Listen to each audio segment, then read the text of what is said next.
Hello, everyone. Good afternoon, and good evening to those joining us in our London and Johannesburg offices.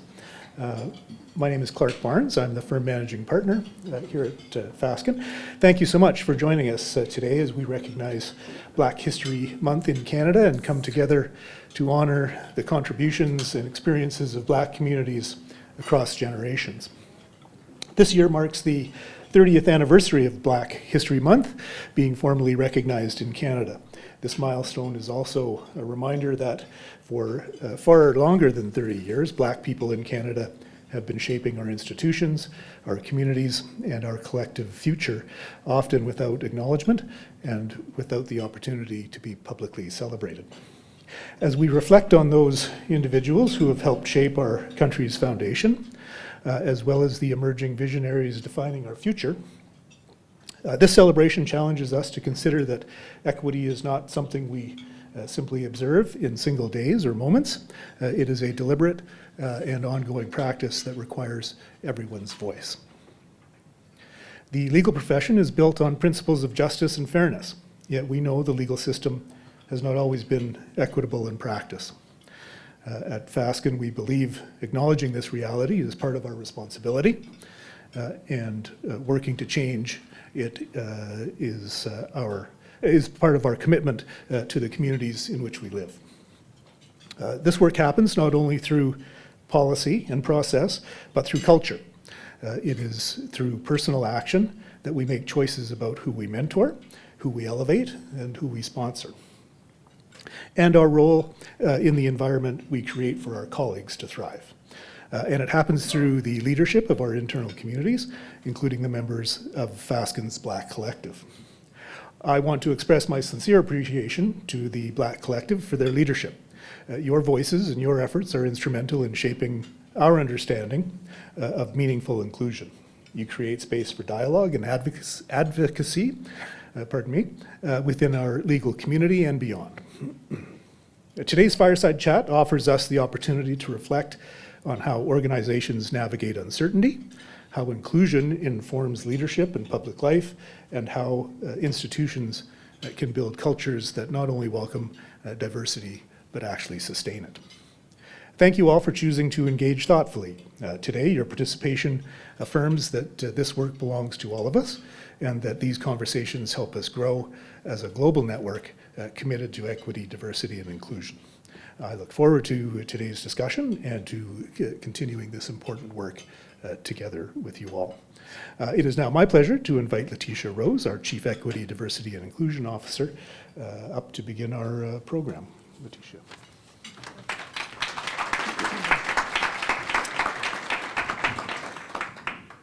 Land acknowledgements are powerful opportunities to ground our conversations in histories, people, relationships that connect us and this place together. They invite us to slow down, to reflect on what has brought us together, and remember what keeps us uniquely connected as we continue to engage in this work.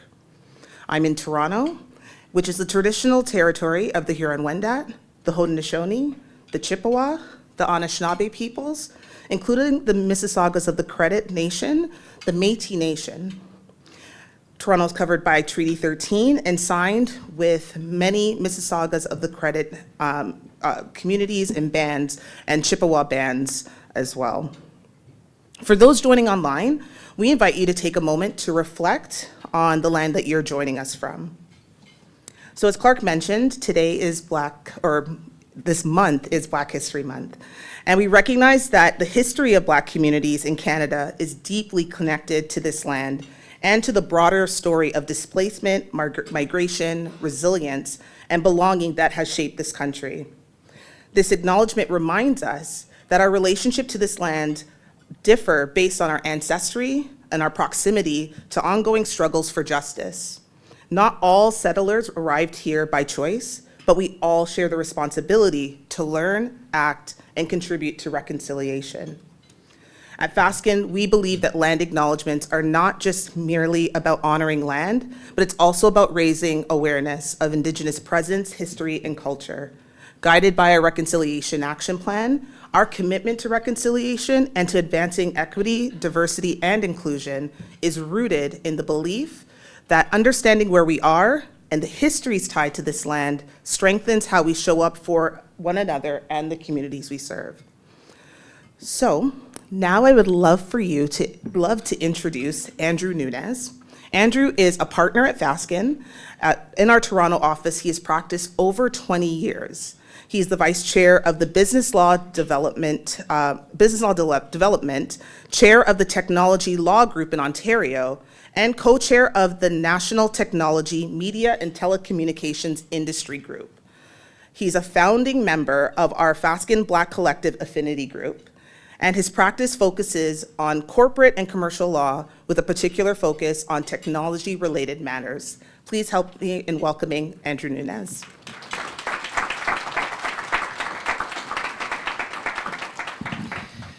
Good afternoon, good evening, good morning, everyone. So good to be here. I'm very excited and energized by the great turnout that we have today. Thank you, everyone, for caring enough to be part of the conversation.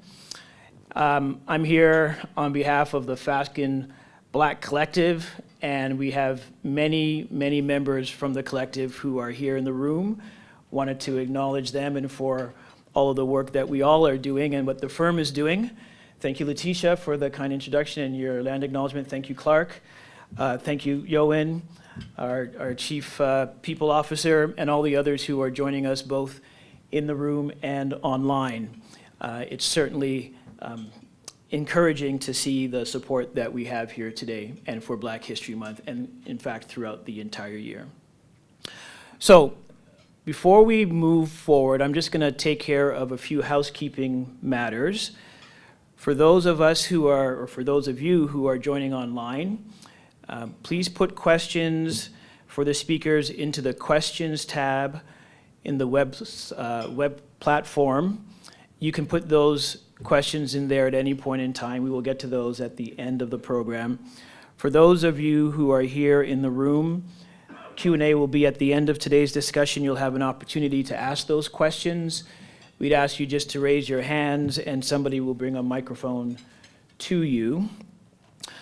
For those who are looking to obtain CPD credit, the Ontario and Quebec CPD certificates can be available to you. Just use the webinar link, or if you're in the room, the QR codes that will be displayed at the end of the presentation. For the Law Society of British Columbia disclaimer, that will also be available at the same time and in the same manner. If you prefer to listen to today's presentation in French and you're joining online, please toggle to the French stream, which you'll find in the top right-hand corner of the website platform. And if you require any technical support, again, those who are online, please click on the tech support button of the window in the bottom corner.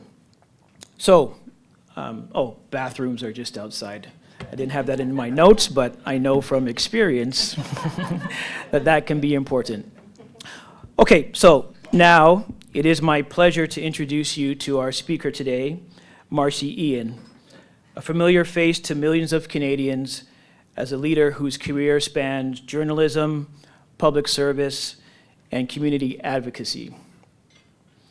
In 2020, Marci was elected Member of Parliament for Toronto Centre as part of the Liberal government.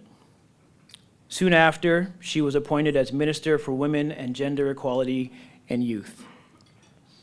As Minister, she launched Canada's first ever 2S LGBTQI+ action plan and Canada's National Action Plan to end gender-based violence, among other achievements while in office.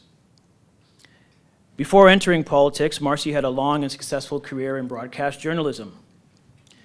Many will recognize her from her days as co-host on CTV's Canada AM, and then as co-host on The Social, where she helped guide national conversations with clarity, thoughtfulness, and a commitment to public understanding. Marci's contributions have been recognized through several honors, including the BBPA Harry Jerome Awards, a Radio Television Digital News Association Award, and an honorary degree in journalism from Humber College. Beyond her public roles, she has written a memoir titled Off Script, She is a dedicated parent to her 2 children, Blaze and Dash, and she continues to be deeply engaged in issues related to representation, access, and community leadership. Those are just some small snippets. And so today I'd ask you to join me in welcoming Marci in.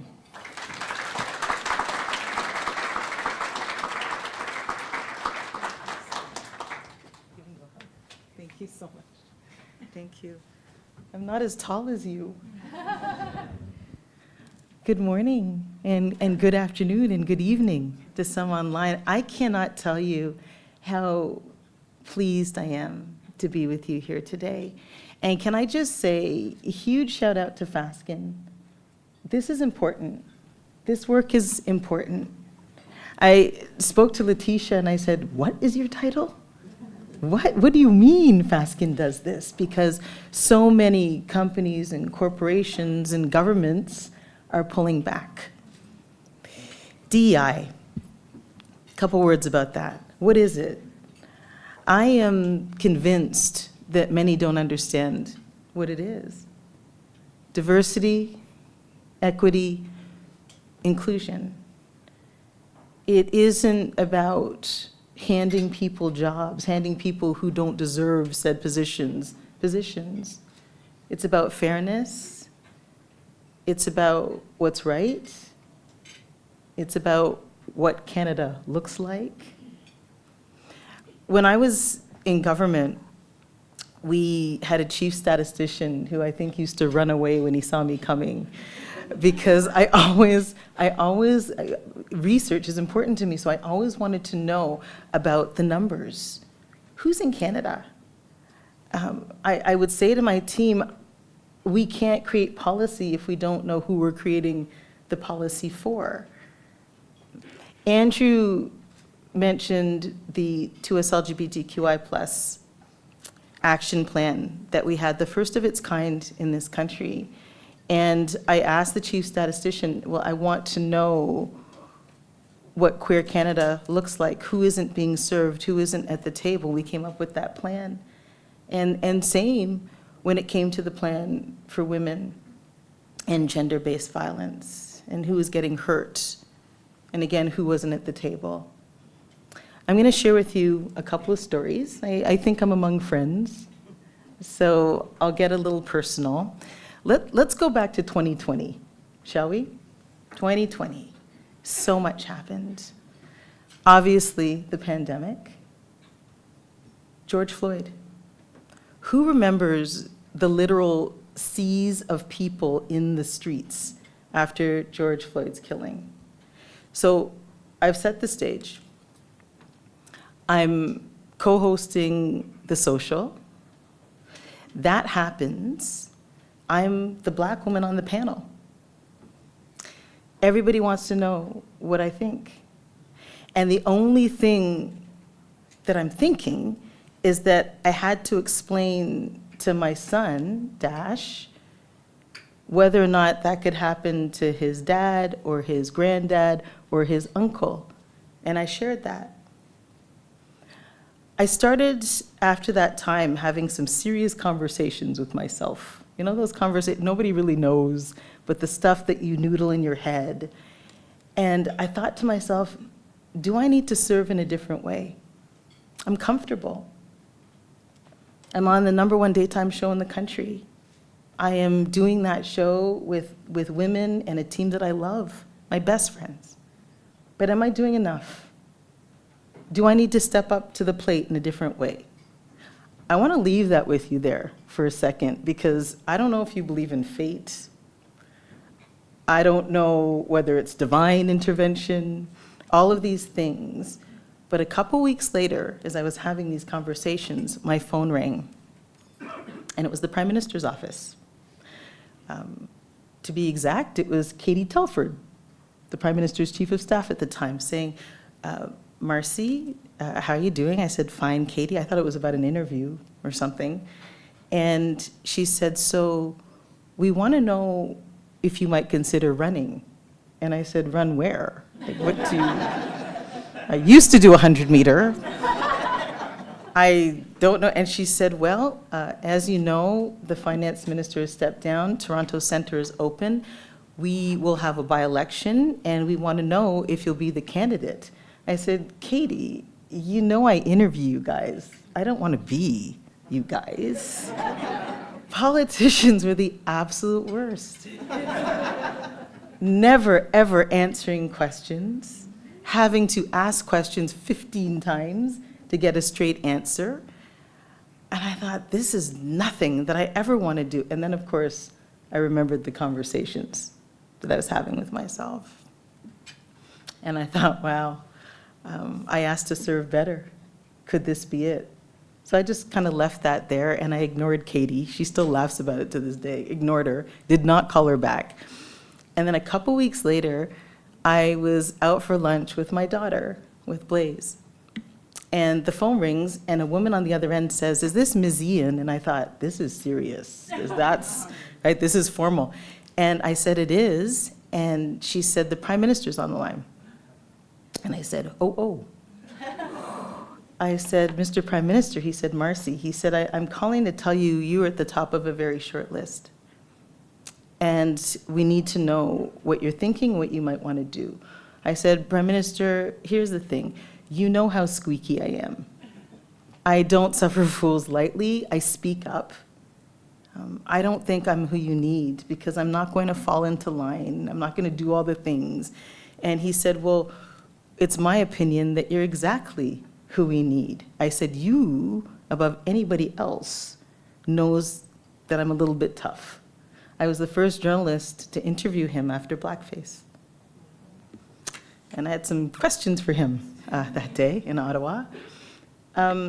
He said, listen, Marci, the country needs more of your voice. And he said, you speak to the country every day on a show and you talk about making Canada better and your perspective. I'm giving you a chance to form policy that will outlast you and outlast your kids and hopefully change this country for the better. And so I said, well, if you put it that way, sir, I've got to talk to my kids. So went home, and I have to put all of this in perspective, okay? And here's where it gets really personal, but it's important, I think, that you know the full landscape at the time. My then husband and I had separated. Things were tumultuous.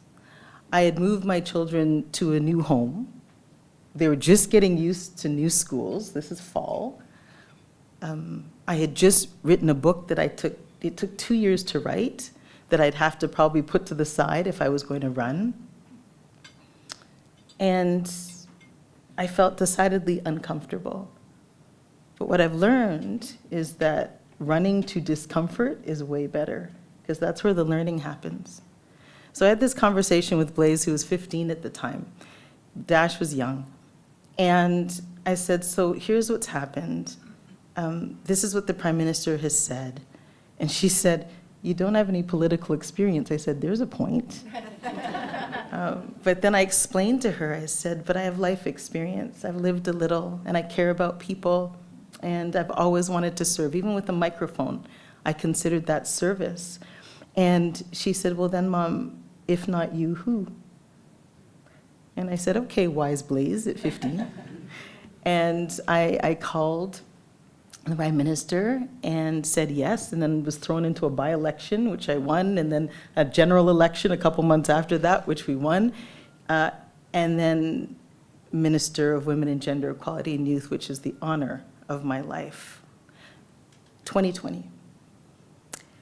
Fast forward to 2025, last year, January of last year, and I'm at a cabinet retreat.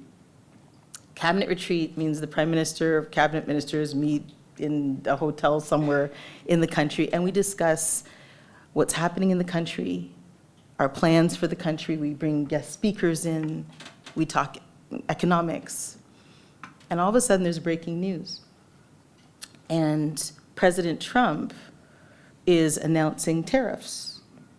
And not only is he announcing tariffs, in fact, I think the first thing he announced was a clawback on DEI. And I remember people running around and financial advisors, people that had come to speak to us, offering their take to the press that wanted to know what we thought and how we were going to move forward. And I remember standing up and saying, but the DEI, like what does that mean? So many thought, that's a US thing. That's something that's relevant to the States. And I've always known it's not. One of the things that I was thinking about doing, not knowing that politics would happen the way it happened, was looking at the executive floor where I used to work, at Bell Media, in media. Because in almost 30 years of broadcasting, I had never had a person of color, never a Black person, ever be an executive that I reported to. I never saw myself, ever. And so I was planning on having discussions. I was thinking about what's next for me career-wise, having discussions about that. Because we always say, if you can see her, you can be her. My issue was that I didn't see a lot of people. I didn't see a lot of people coming up in broadcasting. And we mentioned 30 years of Black History Month being recognized formally in this country. And that was put forward by the first Black female cabinet minister in this country, the Honorable Jean Augustine. Here's the thing about that. It took a couple decades to get to me. I'm number 2. This is Canada. So, again, on a day where we celebrate Blackness and diversity and equality, we've made some strides. But there's still a ways to go. And the stakes are high. The stakes are high, high. Because people are pulling back, and they're doing so in the name of economy. There's some immigration tossed in there. You know, I've always said I wish I could have legislated kindness, because I think a lot of it comes back to that. I wish I could have legislated kindness and empathy. Allyship is huge right now. Lifting others up is huge right now, because there's an onslaught of hate and a decided lack of empathy that's happening right now. I've seen it from many, many sides. But I know, because I believe in hope, and I believe in this country, and I see it at this firm, which is amazing, that we can make things right. We have the capacity to do that. So on that note, I'm going to stop chatting, and maybe we'll start this fireside chat. And I encourage you to do not be shy, okay? Because at the end of this, we're going to have a Q&A. Please ask questions. Ask questions that are pertinent to what we talk about here or not pertinent. Whatever you want to ask, please do, okay?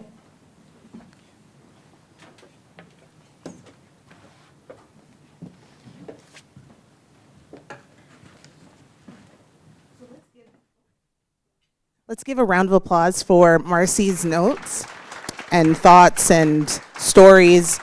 I think both Andrew and I were feverishly writing notes as we heard you heard you speak.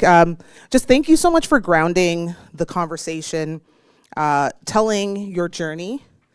The concept of being the only was something that I wrote down and underlined. But not just even the only, the number 2. So there's still a long way to go. But what I appreciate the most is how you ended on this concept of hope. When we talk about EDI work, DEI, we sometimes get lost in the outrage and the bigness of it and forget the moments like this space, you even being approached, you elevating the work that you've done. And the hope that you give, because people now look up to you and say, I can be like Marci, which is, I think, a really powerful thing. So thank you so much. So what we wanted to do is have a little conversation, dive a little deeper into some of the themes that you've already brought up. And both Andrew and I will go back and forth and have a nice little conversation. Sound good? And for the audience, get ready. If you have questions, we'll be doing an open space for folks online and in person to ask questions. So you talked a little bit about DEI. I'm a little biased in that space as leading that work here. I would say in the 20 years of doing EDI work, no one ever knew what I did. And now, whether it's the grocery store, I went for a massage, and they're like, what do you do? Okay, let's talk about it. People more than ever are engaging in conversations around EDI. But not only did it feel more louder, but sometimes more polarized.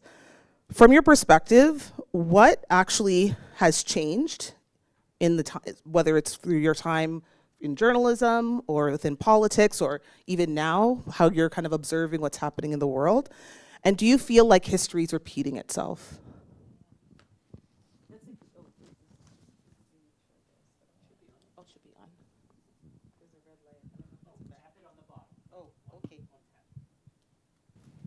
Hello? Yes. History is indeed repeating itself. You know, in tough times, economically tough times in particular, people get othered. We've seen this. We've seen this in history. We've seen it happen in different countries, different continents, but people get othered. There was this movie called Civil War. I don't know if anybody saw Civil War. I was too scared to see it. I saw the preview, and I thought it really outlined things really well. So there is this group. There is a Latino man. It's in the States. Things are topsy-turvy, and people are on the run. There's a Latino man who's leading this group. There are about 7 or 8 in the group. They're kids, elderly, black, white, but he's the leader. And they're running for their lives. And they get stopped by a police officer. And the Latino man goes in front of the group and says, wait, I'm American. And the officer removes his shades and says, what kind of American? We're there. So there's that. For the entire time that I was in government, 5 years, we had a minister of diversity and inclusion. And there are those who might have seen that position as so-called woke, or pandering, or too left. But that person oversaw equity in this country, could speak up, could uplift people. I woke up this morning and there was an article in the paper, I believe the Globe and Mail, about the University of Alberta. And the University of Alberta is pulling back on its DEI hiring policies. And there was an Ottawa professor reminding the university that they are federally funded, that they have chairs in the university and they're federally funded. So if they go along this course, there will be repercussions because there is a DEI component to the federal funding that was put in place. We're going backwards. It's important to understand the reasons why we are. Remember 2020? Everybody had, all of a sudden there were vice presidents of DEI, inclusion. I was speaking all over the place. People wanted to know what they could do. Companies wanted to know what they could do and do better to be more inclusive. And that's not happening now. I have so many friends who've lost jobs, and quite recently, because DEI is no longer the thing. It's no longer what we're doing. We're mirroring the United States in many, many ways, and not in a positive way, in my opinion. So it's interesting that you say that.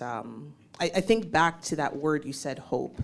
Yes. So with all of that, Yes. stepping back, how can, whether it's the folks who've lost their roles, how can people who are in organizations who are looking for people who look like them, and I think there's a lot of folks online who are from organizations who are also just unsure what to do? Like how do you think they should be navigating in this time? Mentorship is so important. And I need to say a word or two about this here. That if you are an only or one of two in a firm, and I was an only and a one of two a lot, mentorship became important because I was always concerned about not me and where I was, but who's next, and leaving that door wide open. And so when it came to journalism, it was making sure that I was preparing the next generation. And in the smallest way, that can make a huge difference. Because then there's numbers, right? Then there's hope. There's vulnerability, and there's loneliness when it comes to being an only. And it's stuff that we don't really talk about, and we should talk about more. That can impact mental health, it can impact a whole bunch of things. But knowing that you have a role in others walking through that door, it's a huge responsibility, right? Because you're not just walking through a door on your own, you're walking through a door with communities on your back. That mentorship piece is huge, and it brings hope, and it creates change. Andrew, so funny thing, Andrew mentors a number of folks in at the firm. So maybe you want to take over and lead with some questions. Yeah. Thanks, Letecia. Thanks, Marci. I appreciate your heartfelt address and sharing with us of your journey. I'm sure there's a lot more you could say, and look forward to hearing more from you. So we've been talking about hope, and some might say that sometimes maintaining hope can be challenging because you're looking for change, and sometimes that change is not happening as much or as quickly as you would like. But if we're going to create an inclusive future, then there must be change. So just drawing from your political background, I wanted to ask you about change and navigating change, waiting for change. And maybe if you could share for us, maybe what does change look like really from the inside when you're in government compared to what it looks like from the outside, and can we draw from that in terms of how to navigate that so that we could, notwithstanding the pace of change or the extent of change, still maintain hope? I came from a deadline business where I had to file by 6 o'clock or 11 o'clock or had to be ready for a show at 2 o'clock to the halls of Parliament Hill that are slow and not almost, and it drove me absolutely crazy because I wanted change to happen like this, and it didn't happen like this. But it created some important lessons for me, one of which was small changes can be big changes. So when I represented Toronto Centre, Regent Park was one of the communities that I had the honor of serving. And I remember being in front of a committee that oversaw women and gender equality, and they would pull me in sometimes to ask me questions about numbers and things. And I talked about having difficulty with the ages of youth. 15 to 29 was what we considered youth in this country. We went with the UN policy. But I talked about Regent Park and how young people needed to be reached at an earlier age, and that 15 was too late. And that the reality was that sometimes we'd lose kids by 15. So if we were putting these policies forward that young people couldn't use till they were 15, we weren't reaching all young people. And it seemed like a small thing, but it was a big thing, because what we ended up doing is lowering the age to 12 so that young people could participate in programs that rooted them in community, that allowed them to get summer jobs. allowed them to take part in programming that for decades upon decades meant older. Sometimes change comes in small increments, but you see the lives. You see I've talked to parents who said, "Thank you for saving my kid." That's change. But it's hard. I mean, walking through any part of Parliament and looking at the pictures on walls and not seeing anybody that looked like me was something. Forget being a Black woman. I mean, Jean Sauvé was there. It was one woman, but that was it. And so I was really fortunate to be put on cabinet committees. I was on the Treasury Board while in government as well, because the then Prime Minister knew that my voice was different, my experience was different. I was born in St. Jamestown, where I used to represent, and was raised in Scarborough.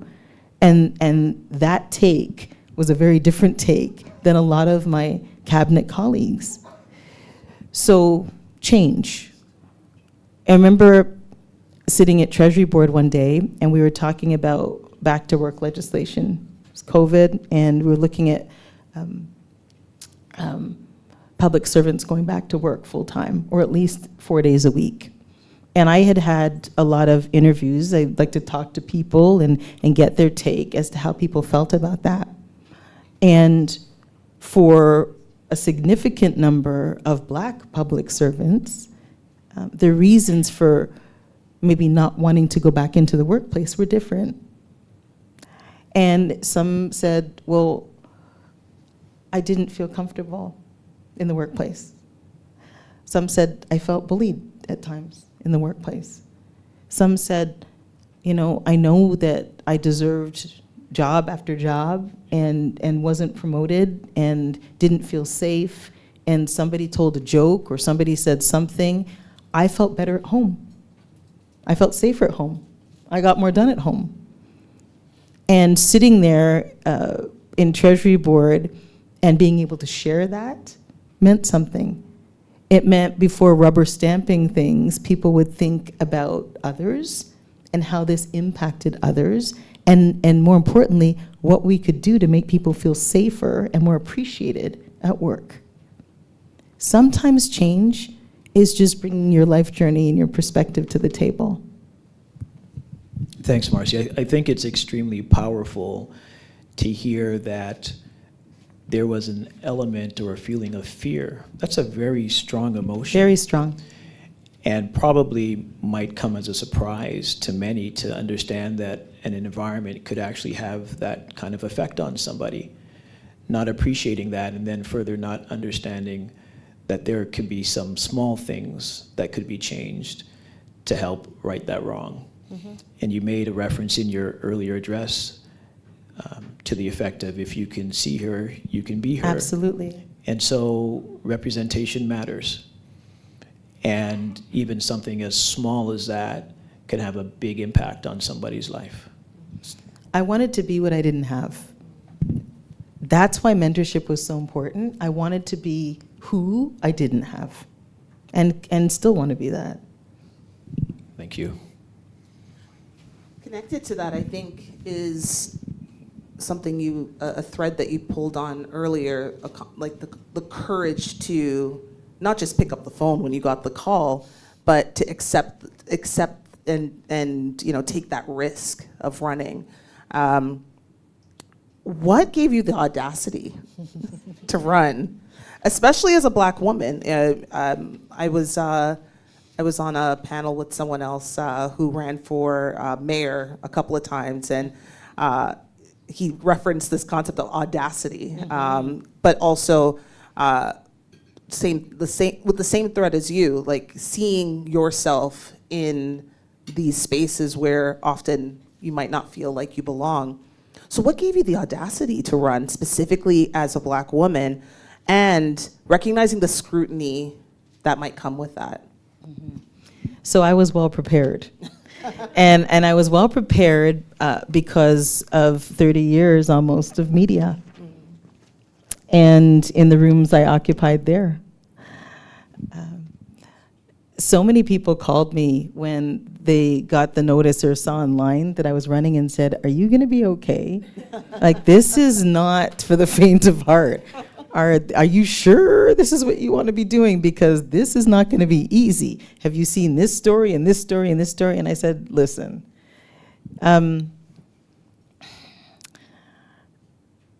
it's the things that people don't see, right? So I was a news anchor, yes, for a long period of time. And then moving to the social meant the story wasn't about others anymore. It was about me. And it was about sharing my opinions. I will never forget this tweet that came across from somebody who said, "Yeah, we liked you a lot more when you just stuck to the teleprompter. This new Marci that we're hearing, we don't really appreciate her so much. This new Marci talks about race and what it means to be Black in Canada as a woman and all of these things." And that's when I knew I was doing something right. So through experience, I became more audacious. Years ago, oh boy, I didn't think I'd be talking about this today, but here we go. Years ago, it was, oh my gosh, it was a family day weekend, okay, so we're almost there. And my nieces were home from university. Blaze was a lot younger, and I was driving her to my sister's house so she could have a sleepover with her nieces, and then we were gonna have this big family day brunch the next day. And I remember being so happy. And then I pulled into my driveway at home, and there was a police car, like right in front of my driveway. And so I went to get out to find out what he wanted, and he ordered me back in my car. I've never felt more scared.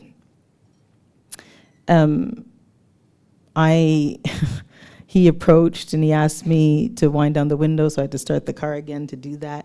And then he asked for my registration and license, and I still didn't even know why I was being stopped.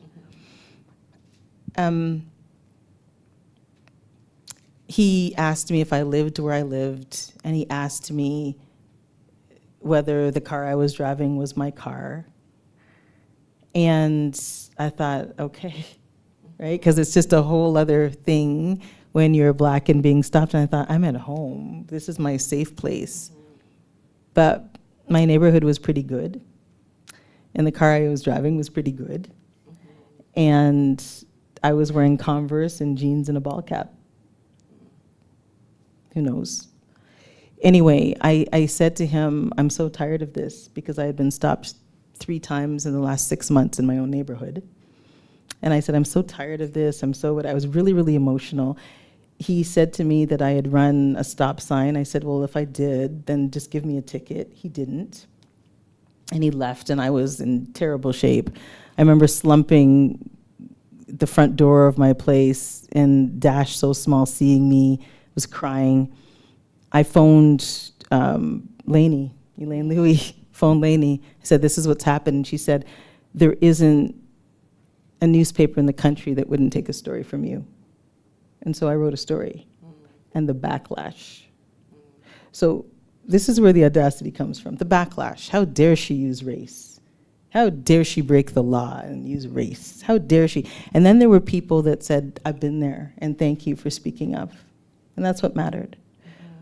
But frankly, the death threats that I had gotten as a journalist, the backlash, listen, I loved the job. I loved it, but it was hard. And I got a lot, especially doing that show, because people were hearing from me in a different way and didn't quite like it. Some people quite didn't like it, that I felt ready. It's like, what else can they do? Having said that, I also really knew that I needed to be in government, because the first day I was there, you get to read basically a thank you to constituents for voting you in. And there were reigns of token. And I thought, ooh, I really need to be here. They'll see what a token looks like and what a token does. I knew that this was, and I knew it wasn't going to be easy, and it wasn't, because I was standing up for all sorts of people that some people deemed less than, but it was my honor. But audacity comes with experience. Okay. And audacity comes with experience. You also talked about this concept of safety. Yes.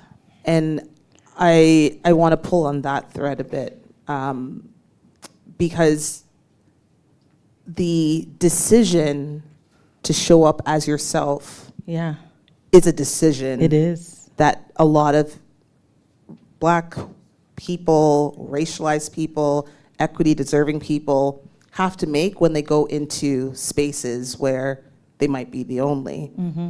How did you decide when to play it safe or when to just say, take me as I am? Letecia, the issue with me is that I never play it safe. I love that. That's the problem. You know, So if there's a problem, I never play it safe.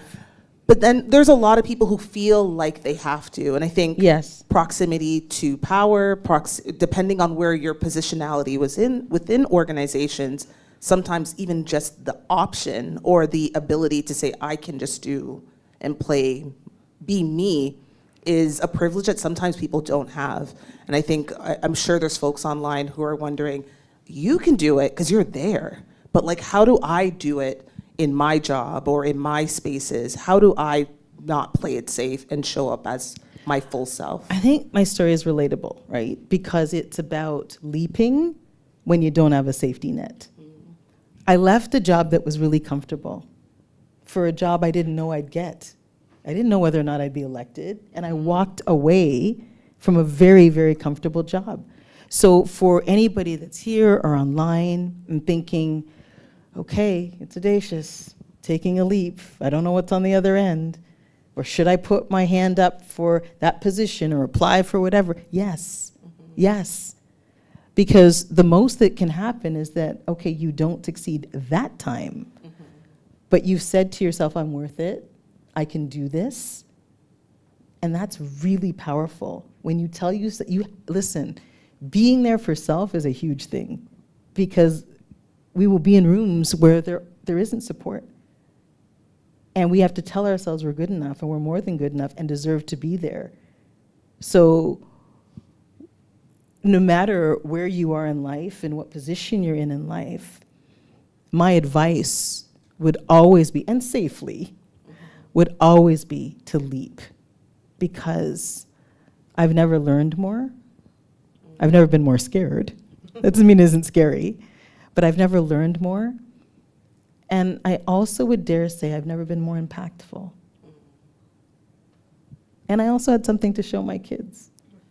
And I had something to show my kids, you know, this is what your mom can do. This is what you can do. I had something to show women of a certain age. I was 50 when I left Bell, right? When people are like, well, you probably have 5, 6 more years in broadcasting, you know, 5, 6, 7 years, and Freedom 55 or whatever it is. And here I was blowing the whole thing up, the whole time hearing my dad's voice in my mind going, you're walking away from a pension. You're walking away from safety, right? And blowing that up, but it is so much about bet on yourself, no matter the situation, no matter where you are, and leaping with courage. I love that. Thanks, Marci.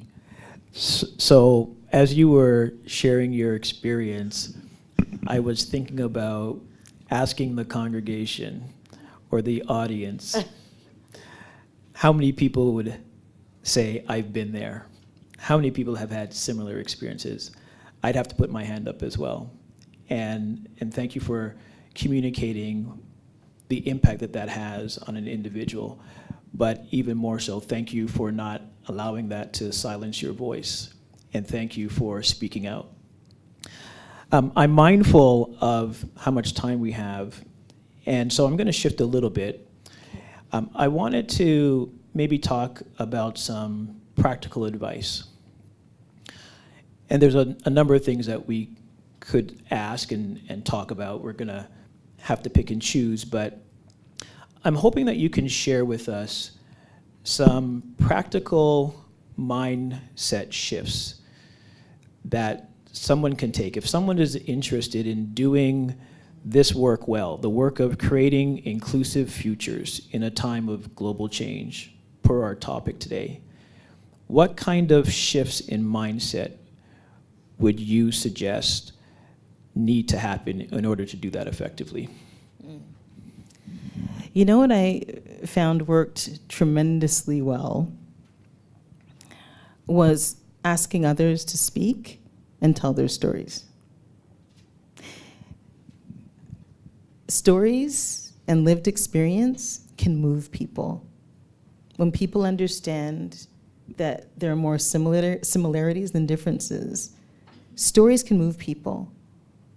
So bringing women in who had left an abusive relationship to a committee looking at why they should fund research on gender-based violence or a national action plan, and hearing, this was my life, this is why I had to flee, and this program gave me a skill set, and now I'm working, I can take care of my kids, I have a place, that's why this stuff is necessary.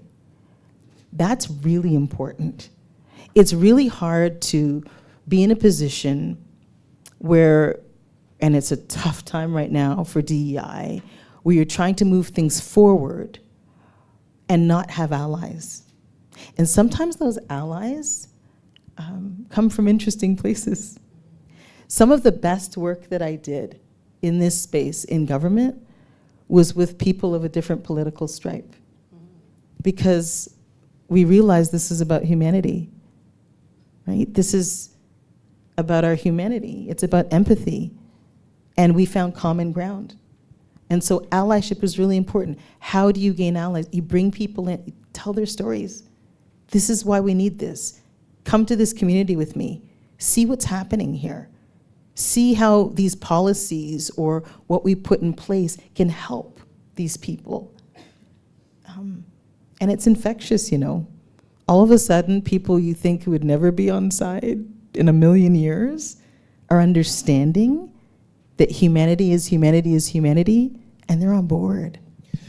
So my sense here is that if you're in a leadership position, you're in management, there's certain abilities to have more broad-reaching impacts and to affect what's going on by policies, implementations, training, those types of things. The leaders of an organization can be well positioned to cause those things to happen. Absolutely. And so you'd be looking for them as leaders to take the lead. What do we say for people who don't consider themselves leaders? And what, if anything, can they do? What should they be thinking? How do they participate? How do they contribute? Those who are interested in helping to create these inclusive futures. Let's deal with the leadership question first. There are few people who, in my opinion, consider themselves born leaders. They lead through experience. They lead through confidence. Sometimes they're accidental leaders, but everybody can lead. I used to have these sessions about women in politics, and I would say, find the women leading the PTA. Find the women in the lunchroom who have to organize lunch for 200 kids every day. Find the quiet leaders. People just don't know they are, right? But if you are leading a household, if you're a teacher in a classroom leading kids, if you lead a small group at work, if you've stood up for anything in life, you can lead. It's just tapping into that. And so everyone can play a role. Everyone can play a role. There's a role for everyone. Letecia, did you have? No, I think what would be interesting now is to maybe tap into the audience. So we have, are you coming up to? We have Latoya who's going to help us navigate through some of the questions. We also have a mic in room. So if you have a question in room, please feel free to raise your hand. We see one already. And do you want to start off with anything online? Sure. I'll start off with an audience question virtually. In moments when global change feels destabilizing rather than hopeful, how do you hold on to optimism? Why do you think that optimism matters in matters of inclusion? Yeah, optimism is everything. It's hope. I look at my kids. I look at children who, by and large, don't know what's going on. And I see their joy. I see their wonder. And I think we've got to maintain this. As a world, we've got to maintain this. It isn't about us. It's about those that are coming up and those after us. And how do we do that? I think around the world right now, there are pockets of people that are getting together, you know, friends that are meeting more often than not, just to hold each other up and create these kind of pods of positivity. And I think that's really important. Nature is important. If you have the opportunity to just walk in the quiet of trees or an ocean or something, that brings clarity, but it brings peace as well. And staying positive, because things do happen in cycles, right? Staying positive that there are better days ahead. And I believe that. Yes. Yeah, I think that's important to, know that there are better days ahead. We have a question right here. Very close to what you just mentioned earlier. Can you hear me? Oh, Yes, now perfect. I can, yes. Okay, very close to the question that was just asked. How do you find yourself as members of marginalized community in a place where you can still sustain yourself first and foremost and advocate for others? Just from personal experience, I recall George Floyd. I could no longer do it. I remember in my high school class, Michael Brown, and advocating vehemently for what had occurred. And then it gets to a point where you don't even want to watch the videos. You don't want to be part of it, but the world wanted to be part of it, so you had to. What happens when, as personally, you no longer can sustain that battle? And secondly, when certain issues take a backstage, that's, for instance, DEI in this current global climate, how do you reel back in those yourself first and foremost, but the allies who were loud and proud with black boxes on Instagram for a while, and now where are they, right? So it's a two-part question. So first for yourself and then second for others. Yeah. Maybe I'll start with the second one first. Numbers don't lie. Okay, so back to that chief statistician who once told me that in a couple of years, 42% of this country will be of color. Numbers don't lie. Even as just a business study, a case study, you will want to be more inclusive because your customers are that. You're going, from a business perspective, any business in this country. It was a case I often used at CTV. We've got to look like the people we're talking to, right?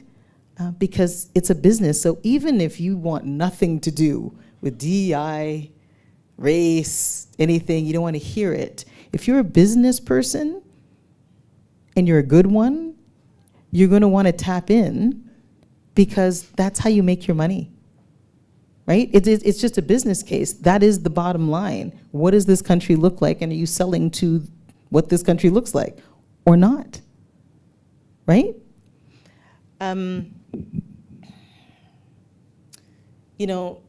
There's a mental health component that we don't talk a lot about while living black. And it's huge, right? Because sometimes things aren't okay, right? Like you had said, when it came to George Floyd, just couldn't do it. The rest of the world wanted to do it, but I just couldn't do it, right? And I get that. And that's where you feel less strong. And it's okay. It's fine. The rest of the world could do all the things, and if you're not up to doing it, that's fine. And frankly, I think it was more up to the rest of the world to pick up the slack and do the things that black people have been doing and fighting for a very long time. So it's okay not to engage. You know, there were times where I just felt I couldn't either. There were times where I honestly wanted to curl up in a ball. And then I got out of that and I thought, I'm going to help change the world, right? Just, it's important to take care of yourself. It's important to see yourself in these situations and to take care of yourself, because that was trauma. That was trauma in a matter of seconds. Just shifting gears a bit, could you share your proudest achievement in promoting diversity, equity, and inclusion during your broadcasting career or your time as a minister? So, broadcasting, I was the first person, first person in this black woman in this country to ever helm a morning show, a national morning show. And so it's not something that I did, but it was something that was bestowed on me, and I took it really, really seriously. The alarm clock doing a morning show goes off at 2 o'clock in the morning. I don't think I slept for 15 years, but it goes off at 2 o'clock in the morning, and there was this pressure that I put on myself. I wanted to be great, and that meant getting up before the alarm clock. That meant phoning whoever was in our London bureau at the time and our bureau in Hong Kong, and understanding what the news of the day was and who we might interview. I wanted to be great. I wanted to out-research everybody. If there was an author on, I wanted to read every book and know everything and ask questions that people had never been asked before. So I think the representation, being able to step forward and take that position and lead from that perspective, change some things, and is probably my biggest achievement with regards to broadcasting. As a minister, but I'll start with the 2S LGBTQI plan because it was contentious. It was really contentious. So bear in mind, I led this ministry when trans rights were under assault, still are, queer rights were under assault. And a lot of people, and I will say a lot, thought, well, you know, what does this matter? Is this like another nod to the left or whatever it is? Except I made it my business to travel the country and meet with a lot of people, a lot of queer youth organizations, as I was the Minister of Youth as well, and I saw the need. And so to put forward this plan, which 75% of it went to grassroots organizations to help kids, queer kids, to help, you know, the intersectional piece of this, queer black kids, was really huge and still continues to this day. I remember taking the stage with the Prime Minister to announce this plan, $75 million to organizations, grassroots organizations, 25 to research. Who are we in this country? Who are we? Why does this policy matter? And thinking to myself, ooh, I have people in my own family that are going to disown me after this one. I can't tell you the number of emails and letters. Oh, so you're going to give to those people, but not us. I am so proud of that work. of standing up because it was the right thing and is the right thing to do. Do we have another question?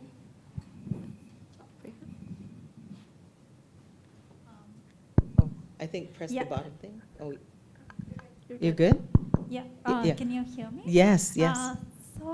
This question connects two of the strands that you spoke about. History keeps repeating itself. Yes. History is repeating, and mentorship. Yes. So, in a time when history is repeating itself and anti-immigrant sentiments are on the rise, I was wondering about racialized, Black, disabled immigrants who come to this country. What are the opportunities for mentorship for them, especially those who work in the DEI and human rights advocacy and research area? Yeah.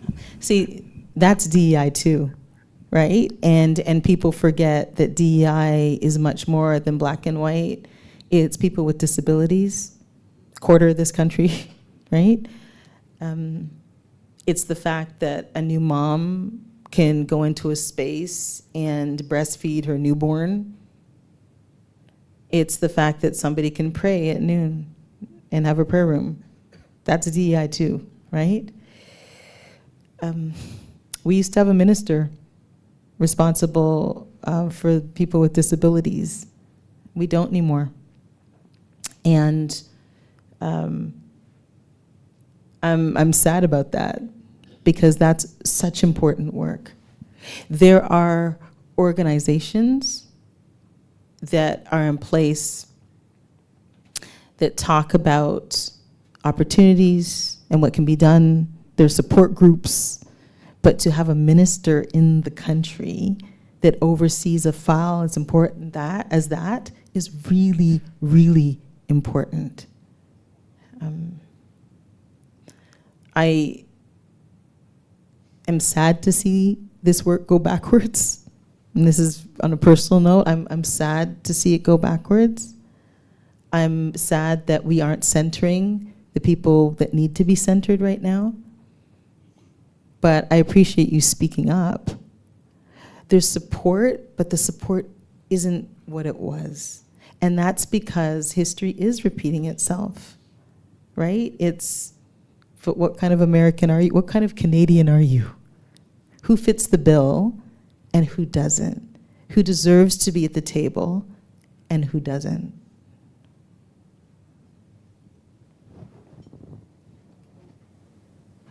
We have a question right over here. You probably answered this question, but what do you say to people who are tired and don't have the audacity, given that history is repeating itself? I completely understand that representation matters, but like my grandma came to Canada in like the 70s, and looking at life now, she would say like life is hard. Mm-hmm. And as a Black woman, I understand that like being represented matters. Like, I had nieces that look up to me, but at some point, like, I think the work is heavy, and like, who do we look to for help and support? Because it's hard, honestly. Like, not to say, well, I could say I think we have to work twice as hard to like get in positions. So like, who do we like? Should we look to other people for help, or should we just stay comfortable? Because I find personally that being comfortable is like, it's better. At least like, I've worked really hard, and not to say that I haven't got what I've worked hard for, but there are times where I feel that I have worked hard and I haven't gotten what I worked for. Mm-hmm. And over the years, as I get older, I don't want to do the work anymore. Mm-hmm. I don't want to save people, I guess you could say. I used to have dreams and whatnot. Like, I'm not getting emotional, but like, I used to have dreams and I'm like, oh, like, do I have to be that person? Like, why can't somebody else do it? Or why can't somebody else help? There's something to be said for rest, number one, okay? Rest is resistance. So you know that. So there's something to be said for that. You know, people have asked me in the past couple of months, because I didn't run at the end of April, whenever the federal election was, I didn't run. And they're like, so what are you doing now? And I am so happy to say, not a thing. I'm not. I'm talking to this lovely group of people. Rest was so important. I just had to sleep. I just had to take off the cape and say, I'm not trying to save anybody right now. I need to save myself. I'm exhausted. So rest is a thing. You don't have to save everybody. You know, coming to work every day and people seeing you doing a great job and just being you is a message and it's an example. That's enough. Like, know that that's enough. You don't have to do all the things. We don't always have to be strong. Just do what you can. And if there comes a time where you want to do something, volunteer somewhere. You know, there are boys and girls clubs. There are amazing organizations. I can hook you up with a lot of them if you want. Book clubs for kids, where you just go and read.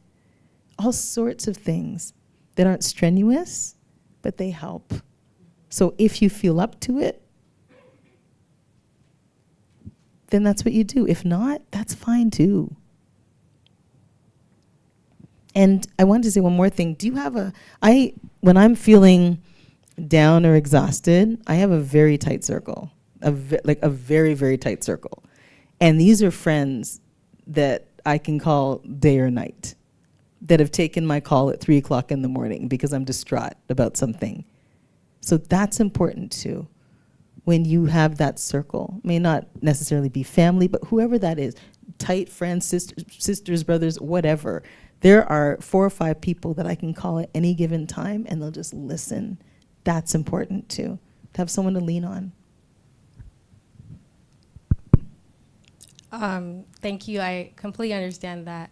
I think my point that I'm trying to make is, like, if we don't do the work, who is going to do the work? Like, I'm not saying that I don't want to, but it's like, if we don't do it, then the opportunity, it passes. But you're also not saying forever, right? You're also saying, maybe I can't do it right now. But given history, I'm not I'm not necessarily speaking for me only, but given history, it's like, not to say what is the point, but like, we're going backwards. Yeah. And it's like, at some point, I don't think that we should be doing the heavy lifting. You're right. This is where allyship comes in, right? Like, sometimes I feel like I'm in rooms and I'm speaking to the converted, right? And I'm speaking, I'm thinking, you probably don't need to be the ones listening to this and learning these lessons, right? And I get what you're saying. That's where allyship comes in. And without allyship, we will not get through this. We won't.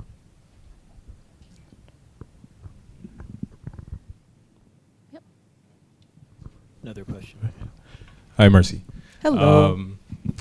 Well, speaking on that topic of moving backwards and allyship, with the recent trend of people backtracking from this conversation around DEI and moving away from that allyship, I guess my question is for the people that are not in this room: how do we bring this discussion back to the forefront in front of those people, and how do we make people care about DEI again without something as shocking as the tragedy of George Floyd? Mm-hmm. Again, it's the numbers.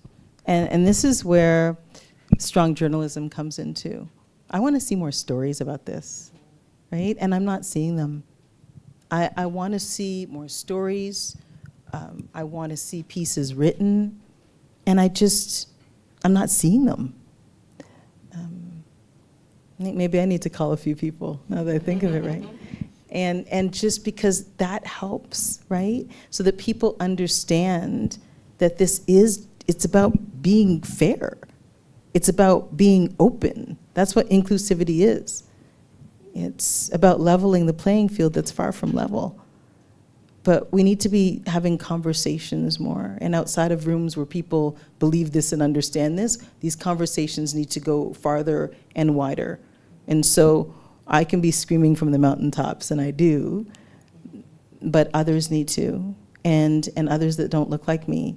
And again, back to the numbers, right? It is a business case.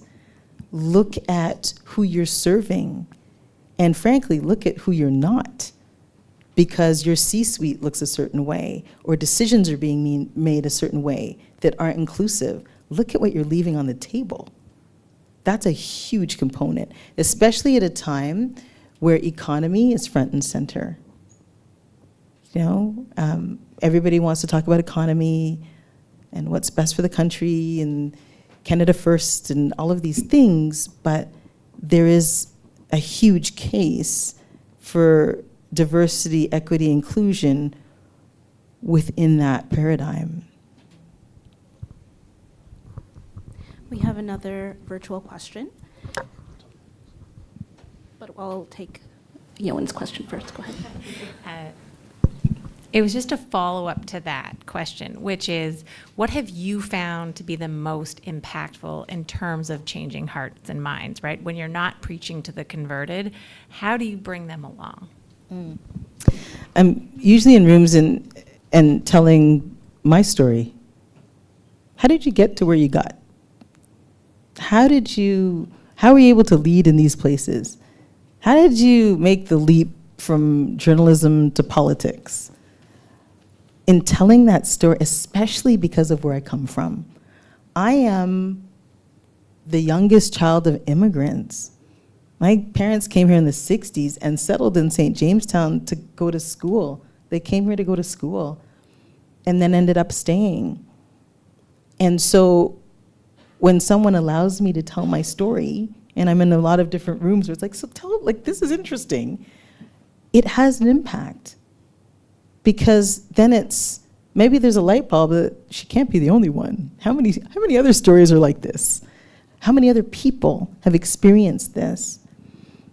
And I think, you know, I always say to people, I'm not even my parents' wildest dream. They never would have had this dream, never in a million, right? Honestly. Like, they were just making it from Trinidad to Toronto and wanting to get an education, and then ended up staying. I don't think for a second they would ever think that they'd have a kid who accomplished this and is still going. That story and sharing the stories of others, because there are others, helps a lot, you know? And my story is full of people who helped me, and frankly, people who didn't look like me, who said, this kid's got some talent, let's give her a chance. Or, you know, let's put her over here and see how she does. Or let's ship her off to Halifax and see what she can find to report on there. You know, my story is filled with people who maybe took a chance, but were happy that they did. And in corporate culture, microaggressions often occur more frequently than explicit discrimination. How can individuals address these behaviors constructively, and what's the best way to raise awareness without risking being seen as confrontational or problematic? What a great question. First of all, I don't believe in microaggressions. They're all macro. They are, because they go deep. And it's trauma, especially when you're in the workplace and you're just trying to find your way and maybe find your voice, and then that, whether, you know, it's a joke or it's a whatever it is. I would always say, speak up, find someone you can trust.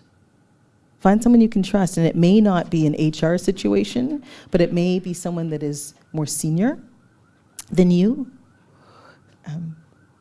I had a former cabinet colleague who shall remain nameless, who's now in cabinet still, thank goodness. But I felt sometimes like the angry black woman, right? Like, but we're not thinking about this, and we should be thinking about this, and what about these people, and all the things. And one day we were having a conversation, and this person was ahead of me in the queue. And he spoke up and he said everything that I was gonna say. He brought out all the points, and then sent me a note and said, I just wanted you to know that you weren't alone. You're not the only one. Because I felt like I was always bringing these points up all the time. So if you can find somebody that's got your back, that can raise the points, can say, you know what, it's not cool when you make these jokes or whatever it is, and can speak on your behalf, that's even better. That's even better. And I know that doesn't always exist, but I would never carry that burden. I would speak up about that burden. All right, great. We have one question here. Hello? Hey. Can you hear me? There we Yes. go. So you spoke a little bit about coping mechanisms, needing rest, Yes. calling that girlfriend group or your Yes. tight group at 3 a.m. But what are some of those coping methods that you have used or recommend when you're in that moment and you can't rest or you can't call that girlfriend group at 3 a.m.? Maybe you're feeling threatened or under attack in that moment, in the workplace, in a social situation, in a family situation, wherever, at a given moment. What coping methods do you recommend? I remember, you know, it's about taking some deep breaths too sometimes, because sometimes we find ourselves in some situations. But the lessons of my parents, you know, take a deep breath, know who you are, know that you matter, and know that your voice matters. There have been times where, and I will be very honest with you, where I've just blown up in situations like that. And I've had to apologize later. And so I've really learned to be calm. If there's a way to understand where the other person is coming from, they may be completely wrong, but just to understand where they're coming from. If there's a way to meet in the middle or halfway, I try to find it. Sometimes there isn't. But taking just a breath or two and remembering who you are and why you are where you are and why it's important that you are where you are and important to stay there. But that doesn't mean being bullied. It doesn't mean to be made to feel that you're less than. It just means you're standing up, just finding ways. You have to be so creative sometimes. But I wouldn't recommend the blowing up part. I've acted badly sometimes, and I've had to apologize. But just take time. You can't lie down in your bed, but you can close your eyes for a second or two before you respond, and just ground yourself. In the interest of time, I think we'll close the questions for now. I'll pass it back over to Letecia. Thank you so much, Latoya. And Marci, thank you so much for your thoughtfulness and generosity. And I think there was so many nuggets and tips that you shared, leveraging your experience and kind of educating and showing us how to kind of follow in your footsteps. You know, there's a lot of questions around, you know, I think people are exhausted, they're tired, things are happening in the moment, they're looking for solutions. And I think you've given some steps and tips around how to be thoughtful in that. But I think you also touched on that concept of allyship, because I do appreciate that question that was asked earlier. And I think your answer around allyship is a question that I know, you know, as we have peers who will say, well, what do I do? You know, I don't identify as Black. I don't identify as a person of color. Like, what is my role in this conversation? And I think you answered it correctly. How do you, hearing the stories of folks who are tired, how do you take some of that weight that they're carrying off of their shoulders? And I don't think it's something for folks to be walking around, hey, do you want to hear my story? No. But I do think it would be an interesting act of allyship to say, you know what, I've worked with you for a long time. Exactly. I don't know your story. Yeah. Tell me about it. And this isn't about, you know, white folks speaking to Black folks or what Black folks speaking to. This is about humanity, to use your word. How do we as humans get to know each other? And you also talked about that concept of listening to each other in service of meeting the needs of those we're listening to. So I'm taking a lot of nuggets from this, and I think others are as well. Anything you wanted to add to what you're taking away, Andrew? No, so I think you hit on the word that resonated with me. It's humanity. And how do we appeal to somebody's humanity? And I think the practical reality is sometimes we are just so busy pursuing and achieving other things that we fail to take the time to stop and look at somebody as a human being. And what are you as a human being going through? This is something you do with your family. This is something you do with your close friends. And I think part of the solution is to stop and extend that same courtesy to the people who you work with and understand that they are human too. We are human too. And it goes both ways. And we're all trying to go down this path. We're all on a journey, and there needs to be intentionality around pausing, stopping, thinking about how is what I'm doing affecting the other person? How should I be caring about this person, notwithstanding the busyness of life, notwithstanding the other goals and the other pursuits? Pause and look at this as a human situation, and you would hope, and I still have a lot of faith in this area, that when you appeal to the good in people and people take the time to tap into that, that's when we start seeing positive change. Hear, hear. So thank you, Marci, for your generosity, your time. Listen, Marci came within 1 week. And not very often do you call someone and say, we need you in 1 week to come. And do they gracefully and enthusiastically show up? So thank you for answering the call and being here and just being so profound.